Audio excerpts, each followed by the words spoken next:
আসসালামু আলাইকুম, কেমন আছেন সবাই? আশা করি সবাই ভালো আছেন। আমি এখন আছি কাজাখস্তানের সব থেকে সুন্দর, শান্ত এবং ঐতিহ্যপূর্ণ একটা জায়গায়, আলমাতি প্রেসিডেন্সিয়াল পার্কে।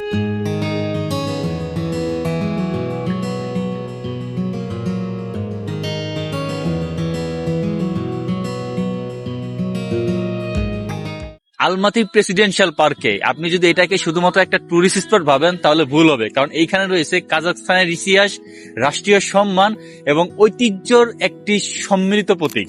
এবং পার্কে ঢোকার প্রথমে দেখতে পারবেন এরকম বড় একটা ক্রিসমাস ট্রি, এবং তার পাশে রয়েছে আইস স্কেটিং জোন। বাংলাদেশ হ্যাঁ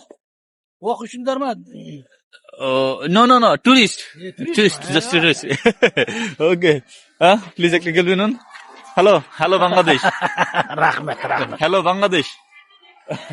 এই পার্কে ঢুকতেই প্রথম যে বিষয়টা চোখে পড়ে তা হলো বিশাল খোলা জায়গা, পরিচ্ছন্ন পরিবেশ এবং এক ধরনের রাজকীয় শান্ত ভাব। যেহেতু আমরা শীতের সময় এসেছিলাম, চারপাশে বরফে ঢাকা পড়ে গেছে সমস্ত কিছু। সুন্দরভাবে তৈরি হাঁটার রাস্তা, আর মানুষের কোনো হইচই নেই এখানে। এখানে এসে মনে হয় শহরের কোলাহল থেকে অনেক দূরে চলে এসেছি। আলমাটির মতো একটি ব্যস্ত শহরের মধ্যে এমন একটি শান্ত জায়গা সত্যি প্রশংসার যোগ্য। এখন আসি এই জায়গাটার ইতিহাস সম্পর্কে, যেটা আসলে অনেকেই জানে না। প্রেসিডেন্সিয়াল পার্ক মূলত তৈরি করা হয় এই দেশের প্রথম প্রেসিডেন্ট নূর সুলতান নাজারবায়েভ এর সম্মানে রক্ষার্থে। আপনারা অনেকে জানেন কাজাখস্তান মূলত রাশিয়ার আন্ডারে ছিল, সোভিয়েত ইউনিয়নের আন্ডারে ছিল। 1991 সালে সোভিয়েত ইউনিয়ন ভাগ হয়ে যাওয়ার কারণে এই দেশটা স্বাধীন হয়, এবং প্রথম যে রাষ্ট্রপতি হয় তার নাম হচ্ছে নূর সুলতান নাজারবায়েভ। তিনি মূলত 3 দশক ধরে এই দেশের শাসন কার্য চালায় এবং শাসনামল হয়, এবং তার শাসনামল থেকেই কাজাখস্তান আস্তে আস্তে ডেভেলপ হওয়া শুরু করে বর্তমানের এই ডেভেলপমেন্ট কাজাখস্তান। এই কারণেই নূর সুলতান নাজারবায়েভের যেই ঐতিহ্য, সম্মান এবং পাওয়ার, সেটাকে ধরে রাখার জন্য, চিরস্থায়ী করার জন্য, সম্মান রক্ষার করার জন্য এই পার্ক নির্মিত করা হয়, প্রেসিডেন্সিয়াল পার্ক। পূর্ববর্তী যেই আপনার প্রেসিডেন্সিয়াল যত কার্যক্রম ছিল, আপনার যে সংস্থাগুলো ছিল, তারা আসলে মূলত আশেপাশেই গুলো এখানে ছিল, এবং এখান থেকে স্থানান্তর করে এখন মূলত আলমাতি মেন শহরের ওদিকে নিয়ে যাওয়া হয়েছে। এটার যে প্লেস এবং যে জায়গাটা, এটা খুবই সুন্দর। আপনারা যদি আমার পিছনের এই অংশটা দেখেন, আসলে আলাস্কার চাইতে আসলে কোনো অংশ কম না। বরফে ঢাকা সবকিছু, দুপাশে সারি সারি গাছ, মাঝখানে রাস্তা, এই যেন এক অন্য দুনিয়া। আপনারা যারা ব্রেকিং ব্যাড সিরিজটা দেখেছেন, যেখানে কিনা জেসি পিঙ্কম্যান একবারে লাস্ট সিরিজে সে গাড়ি নিয়ে চলে যায়, এবং সে কোথায় যায় সেইটার উপর ভিত্তি করে একটা মুভি তৈরি করা হয়েছিল, নাম হচ্ছে এল ক্যামিনো। এবং এল ক্যামিনোতে লাস্টে দেখাইছে সে একটা আলাস্কা আপনার গাড়ি ড্রাইভ করে একটা নতুন জায়গার উদ্দেশ্যে চলে যায়, নতুন পরিচয় নিয়ে। তো এই জায়গাটা দেখেন আমাকে এই জায়গাটার কথা মনে পড়ে গেল। জেসি পিঙ্কম্যান এই রাস্তা দিয়ে সোজা চলে গেছে আলাস্কা, এবং তার নিজের নতুন জীবন শুরু করার জন্য। আলাস্কার মাঝখানে একটা কফি শপ, এবং এই কফি শপের পাশে দেখেন কি একটা বেস্ট সিনারি আপনাদেরকে দেখাই। দেখেন মাউন্টেন, অস্থির একটা লুক পাবেন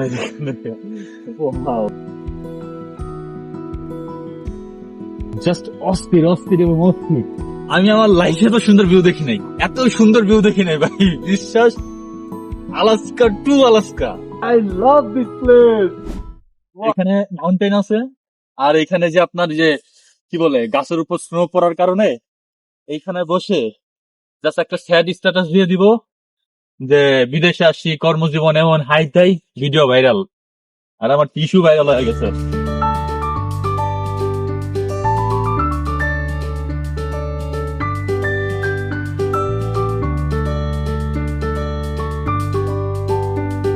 ডিসকভারি একটা ওই যে ম্যান ভার্সেস ওয়াইল্ড আছে না, দেখুন এই যে দাগগুলো দেখতে পাচ্ছেন, এগুলো হচ্ছে আলাস্কা উলফ, সাদা নেকটার দাগ। চলুন অনুসরণ করা যায়। গাইস, অনেকগুলো নেকটার পাস আপ, এই জন্য আমরা শেষ নেকটা ধরতে পারিনি। এখন আমরা যাবো মাউন্টেনে। ভাই হাত বরফ হয়ে গেছে, দেখছেন আমার পিছনে যে আপনার মাউন্টেন গুলো দেখা যাচ্ছে কিনা আমি জানি না, আমি জুম করে পরে দেখিয়ে দিব।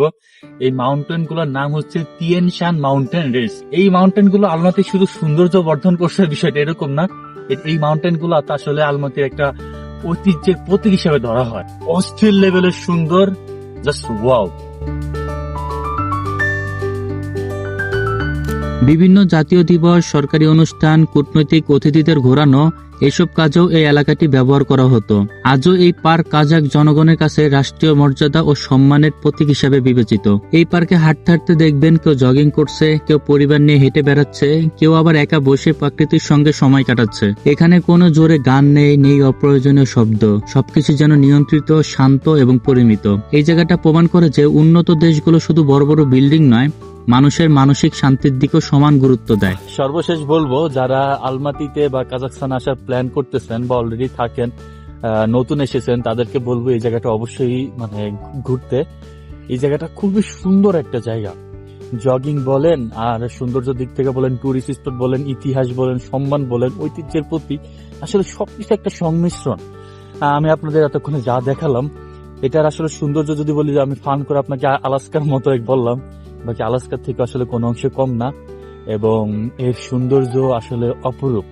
তো আপনারা যারা নতুন এখানে আসছেন, এখানে আসলে কাজাকস্তানের যে ঐতিহ্য, স্বাধীনতার পর থেকে এখন পর্যন্ত যে ডেভেলপ হয়েছে, যার মাধ্যমে তাকে অন্তত একটা স্মরণ করার মতো জিনিস হবে যদি আপনি এই প্রেসিডেন্সিয়াল এই পার্কে ঘুরতে আসেন।